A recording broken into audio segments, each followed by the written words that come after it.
Good afternoon. It's Orlando Gardener coming at you.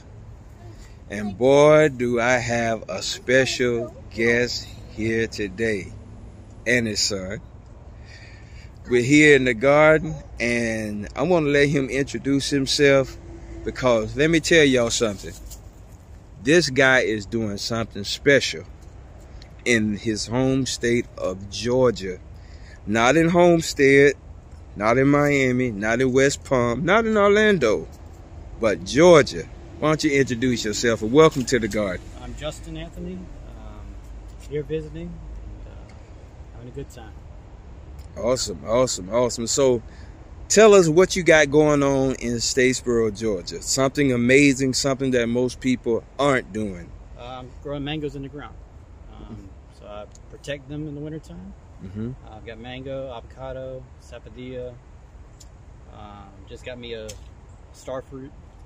Got star apple, lychee. So I'm just playing around, seeing what I can get to produce. Okay, awesome. So how long have you been in this fruit game, if you would?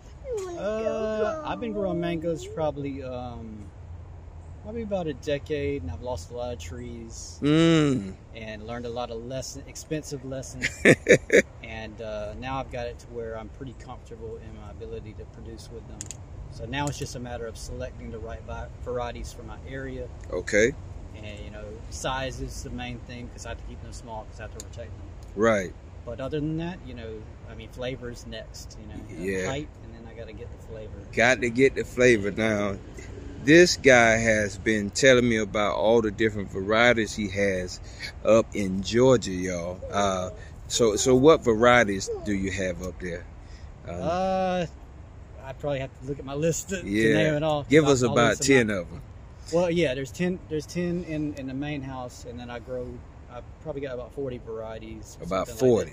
Like but yeah, in the ground, I've got Angie, Pickering, Ceci Love, Needlam, Little Jim, Jahanger, Imam Passan, and then I've got a spot where I'm thinking about putting one. It's up in the air. Right. And I've got a Julie mango in the ground too. And a Julie. Wow. Now, thousands of people are going to be watching this, and they're going to wonder how you are growing mango trees outside of the state of Florida. They want to know how. So, when you first got here to the property, you expressed to me your technique on what you're doing to keep your mangoes safe, and you're able to keep them 20 degrees warmer than your surrounding area. So even when it's in the 20s, you're safe, because you're in the 40s or 50s, So tell us about this technique that you're doing. And yes. See, lizard doing the lizard dance. The lizard dance? Yeah. Okay. Not even running and jumping. Okay. Well, I took from there's a farmer, Elliot Coleman in Maine. Okay. And what he was doing is doing 2 layers to grow stuff into the winter in Maine. 2 layers. Yes. And he was able to achieve, close to that, I think 20 degrees. So I was like, well, if he can grow vegetables in Maine with snowing, right? Why can't I push the zone a little bit? Right. So, and what is his name again? Elliot Coleman. Elliot Coleman. Yeah. Okay. Winter Harvest Handbook. Okay. New Organic Grower. He's got some books. Okay. So I took a little bit of that, and then from other videos, I've tried to do like forced air underground. Okay. But then I get condensation issues. So what I've settled on is using water tanks. Here we go, y'all. Yeah. Y'all listen carefully and listen closely. Yeah. So you can use a 55-gallon drum. For my area, because I need so much heat produced, I use 275-gallon totes. Okay. Big jugs, Big totes, yeah. So I fill those up. They absorb the heat from the sun's rays like a magnifying glass. Right. Radiate that heat at night. Right. So I can trap that with a frost fabric. So I do the 2 layers. I've got my plastic.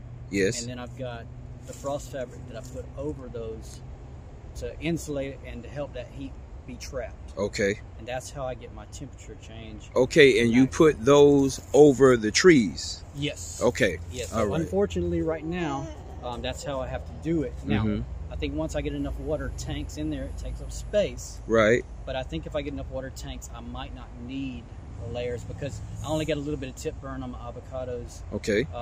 With this historic freeze we got. Yeah, and y'all got, and what were the temperatures that it got down to? Because it was historic. Yeah, I want to say the wind chill was into the single digits. Single digits. The wind chill. Yes. Now the temperature, I think, what they were saying was in like 17, but it was freezing. The reason it's historic is the duration of the freeze. Okay. We had over 48 hours below freezing. It never got above freezing. The wind was just zipping. Right. So it kind of concerned me, but as long as I got the sun, right, I'm okay. Now, so the sun heats the water. Yes. And the water radiates the heat. Yes. Through the plastic. Yes. Yes, into your garden. Right. That's beautiful, man. That's brilliant. Now I do back up just in case. So if it ever went to a temperature that I'm uncomfortable with, I don't want to lose my trees. So yes, I can always back up with propane. Right. I do have electric heater, but I try not to use electricity because what if the power? We have a storm comes in, it's cold, and right? Power. I needed something to do. Right. So that's kind of the way I trained over to the, went over to the water. Okay. Well, I tell you, that is brilliant. And I'm letting you know right now, you're going to have a couple of thousand people that are interested in your method because there are many, many growers that are above Central Florida, basically, that really, really, really want to grow fruit trees, in particular, mangoes. And listen, y'all, I have seen some of the pictures of his trees. And you know how y'all visit and y'all talk about how healthy and happy these trees are? His trees are healthy and happy, big time. And so we definitely appreciate you coming to share your knowledge and your information. So how's your trip here in the garden been? Well, we didn't make it till the heat of the day. It's a little hot today, but I'm used to it. I'm from Georgia. So yeah. We don't get any breeze. Yeah. So I'm used to it. It's not a problem for me. Yeah, I'm enjoying it, man. I'm liking the fruitfulness of the trees. Daddy, I really want to go home. Okay, all right. We're going to get you home there, buddy. We know how it is. Well, we're glad that you came out and you shared this information. And this is going to help thousands of people. Please, everybody, if you have any questions, put them down in the comment section below. And we'll have him to answer the questions as this video will be posted. Very glad for the information, and very, very glad that you came down and been inspired by so much. Again, this is the Orlando Gardener coming at you, and this is I got to name him the Statesboro, Georgia Mango Master. Yes, again, and your son hanging out down, want to go home. He's making it. Yeah, he's cool now. This is the Orlando Gardener coming at you. And if you like this video, please like, share, and subscribe. Y'all have a good one.